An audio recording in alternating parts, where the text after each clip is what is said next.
Western script, Eastern reality. This is the algorithm. Rewrite the rules.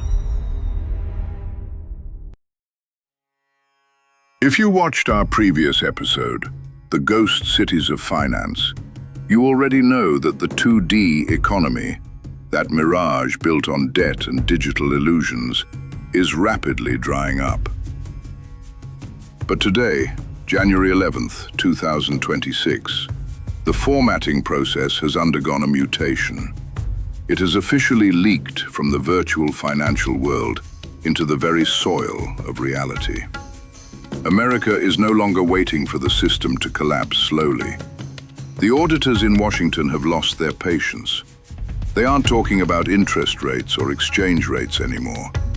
They've pressed the short key for physical confiscation. Too many people are still analyzing whether the Fed will cut rates or how much foreign reserves the East has left. Wake up, the play is over.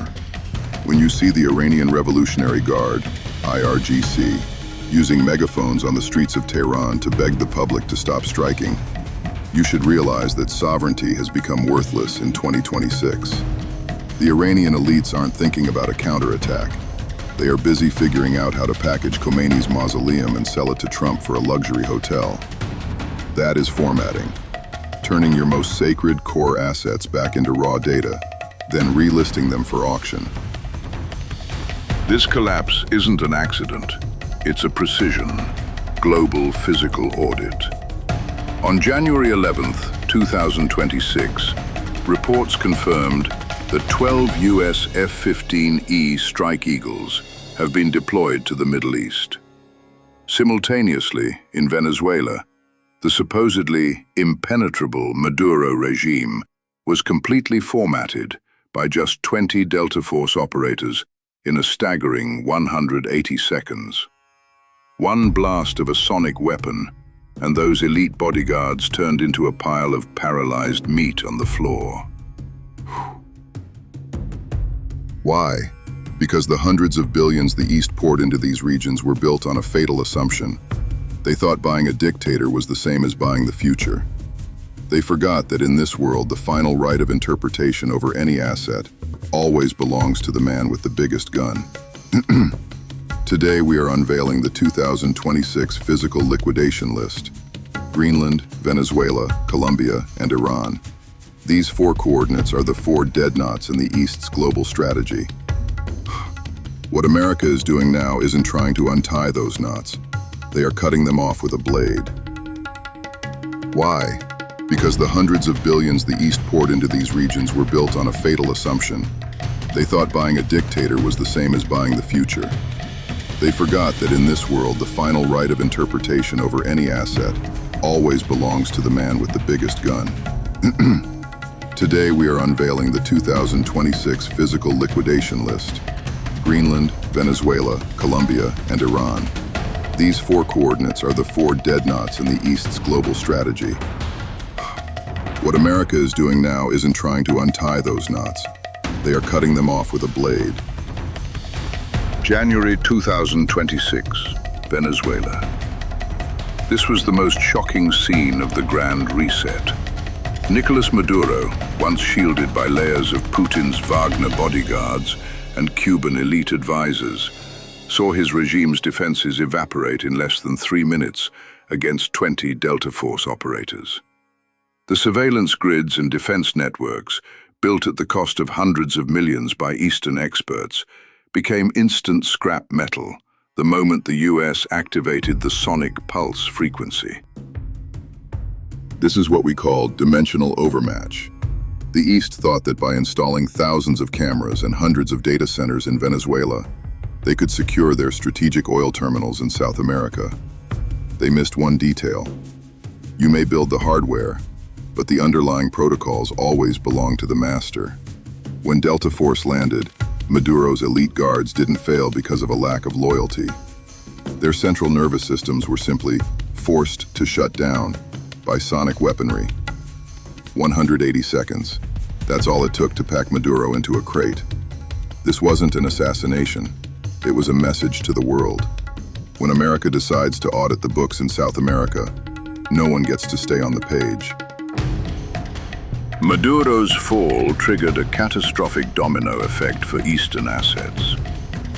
You have to understand, the East has accumulated over $65 billion in debt and investment in Venezuela, all tied to the name Maduro. 10 minutes after his arrest, the Venezuelan interim government, under US supervision, released an asset recovery list. Every oil concession and deep water port lease involving Eastern enterprises was declared an illegal contract and nullified immediately. We call this precision default. You have a contract signed by Maduro? Sorry, Maduro is a fugitive summoned by the International Court. Anything he signed is legally void. Those oil rigs the East shipped in over decades, those refineries they built, they are now US spoils of war. The East thought they bought a permanent meal ticket. They didn't realize America would just dismantle the entire table. After this liquidation, the East has zero energy anchors left in the Western Hemisphere. Their influence in South America was formatted in the same 180 seconds it took to take down Maduro's guards. As the smoke over Caracas clears, Washington's gaze has already shifted to the next coordinate, Colombia. If Venezuela was a foreclosure, then Colombia is about to be a bloody lesson in sovereign betrayal. While the aftershocks of Venezuela's fall are still vibrating, Colombian President Gustavo Petro is already feeling the cold blade against his throat. On January 8, 2026, the streets of Bogotá erupted in massive protests condemning US interference. But behind closed doors, Petro received an ultimatum from Washington.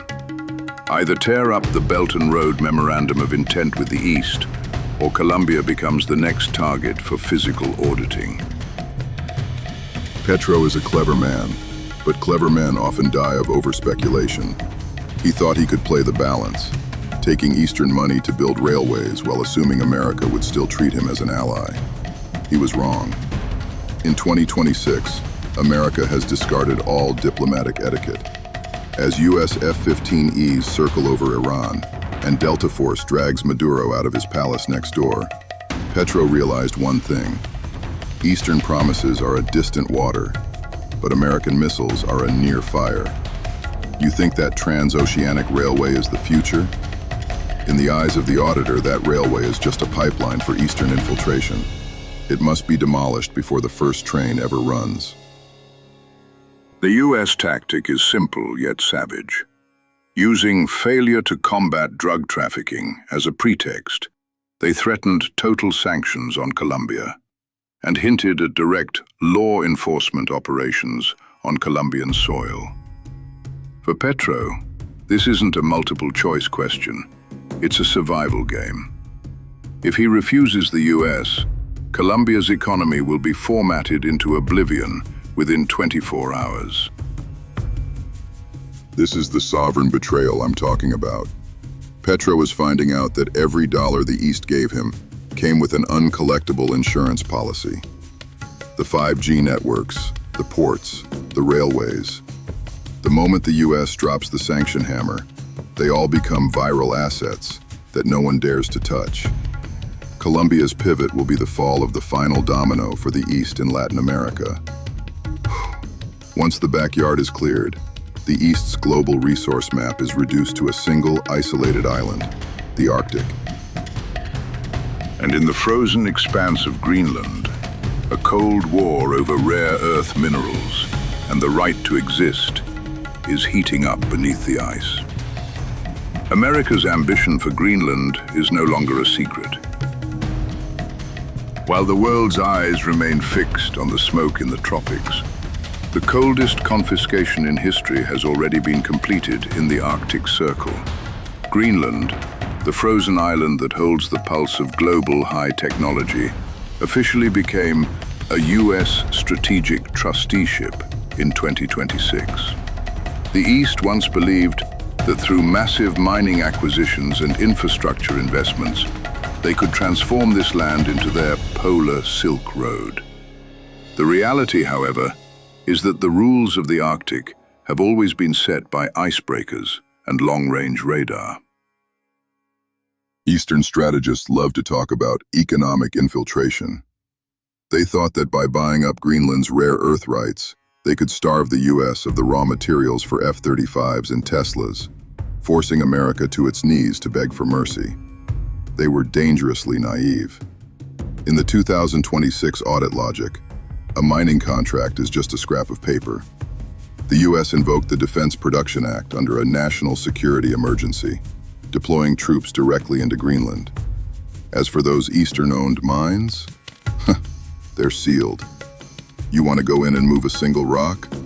You'll have to clear it with the battery of Patriot missiles standing guard outside.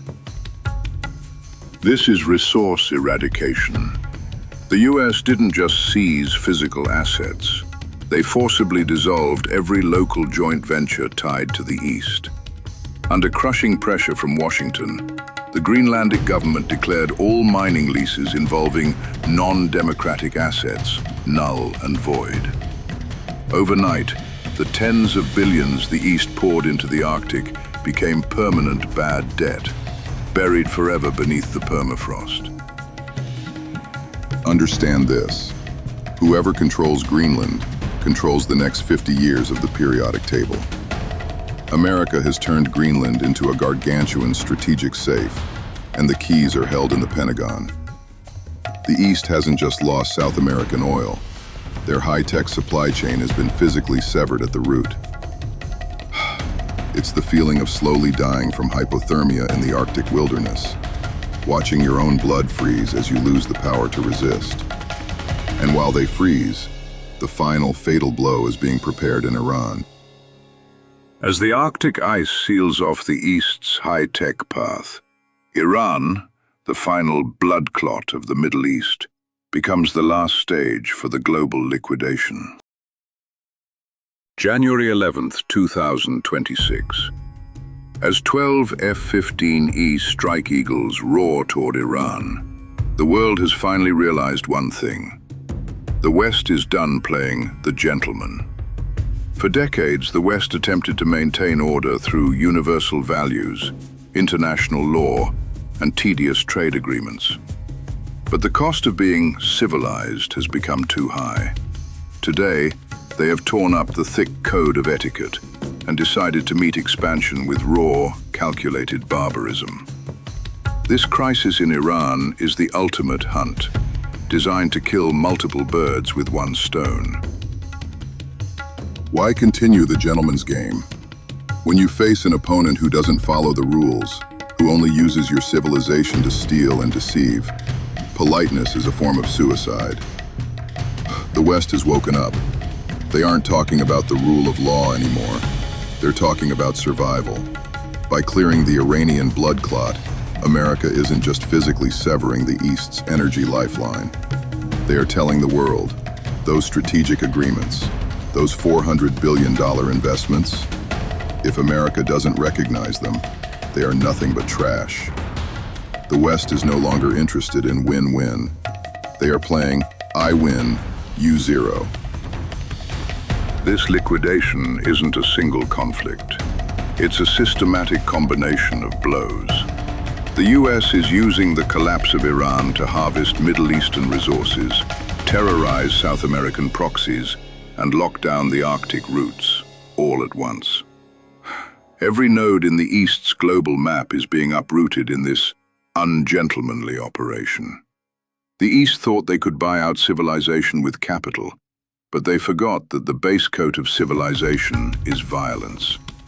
When America stops being a gentleman, the underlying logic of global power is completely formatted. So stop asking why. In 2026, there is no why, only results. When you see the Iranian elites on their knees begging for mercy, you'll know the era of playing by the rules is dead. This is the era of asset recovery, the era where the winner takes all. Every piece of paper you hold, every contract you've signed, if it isn't backed by force, it's a target for formatting. The global formatting is 99% complete. We have unveiled the truth of this physical liquidation for you. If you want to see where the next storm will hit in this cold new world, Don't wait for the system to crash before looking for answers. Please like this video, subscribe to our channel, and share it with friends who still think the world is a gentleman's game. Remember, information is your only suit of armor. The next formatting might be that string of numbers in your bank account. Tell me, are you ready?